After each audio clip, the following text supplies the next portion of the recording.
Okay, so this is my ancient Greece project, and I have built the Parthenon as my project. And before we get started with the tour of the inside, I'm going to talk about some of the history of the Parthenon. The Parthenon was actually built by the Athenians as a temple to praise the goddess Athena, and it was built on the Acropolis Plateau, which was built by the Athenians and the Greeks to protect Athens, and also it was built as a place to build temples for all the gods and goddesses. And before we get started with the tour, I'd just like to give a special thanks to my friend Zach for helping me build it. So let's get started with the tour of the inside. When you first walk in, you'll see the statue of Athena, the big statue of Athena, which is right here. And if you go through between her legs, you have a little thing back here that I have built.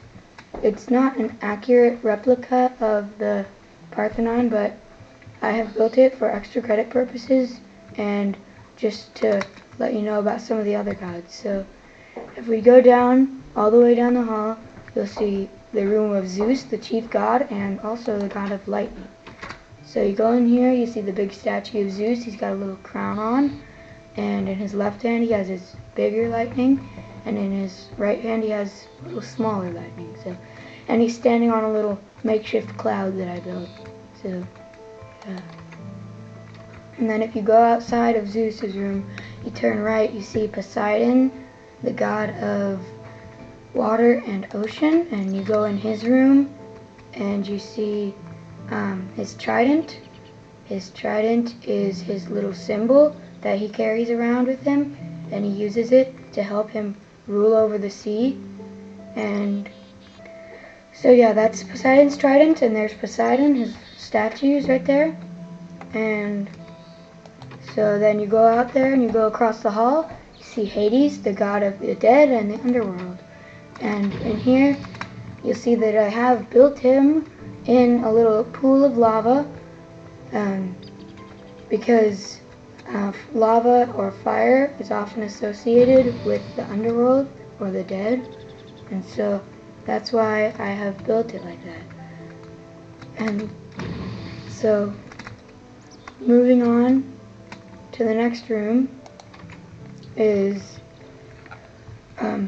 down the hall is Dionysus, the god of wine, and that is a glass of wine, if you could tell. And then there's Dionysus right there, nice little statue and a glass of wine.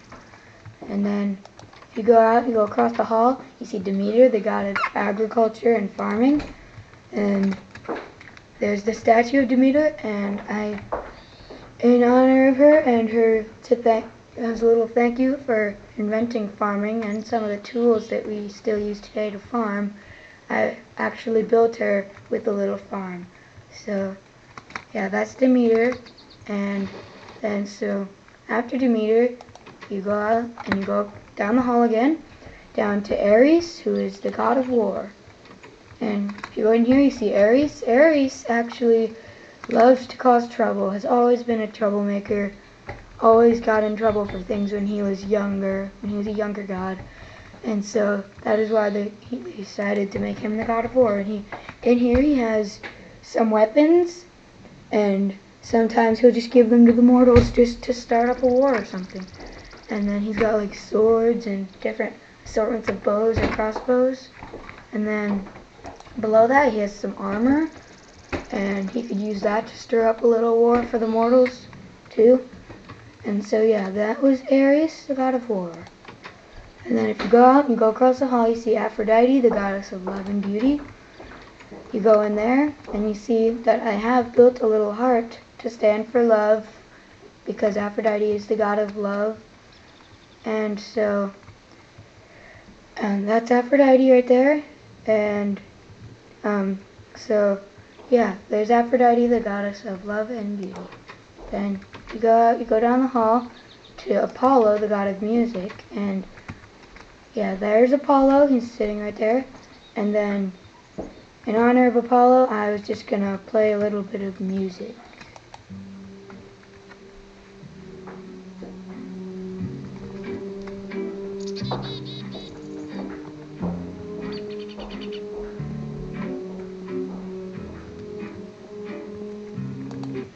Okay, and then after that you go out. So that was Apollo, the god of music. And so then if you go to the last one, to the last god on my list, you see Hephaestus, the god of fire. And if you go in his little room, you'll see why he is called the god of fire, because he has surrounded himself with fire, and he loves anything to do with fire. He is so in love with fire that his hair has turned orange, and a shade of orange because of his love for fire. And so yeah, that's Hephaestus, the god of fire. And I guess that's going to be all that I have to present. I hope you liked it, and give me a good grade if you did. So, yeah, bye.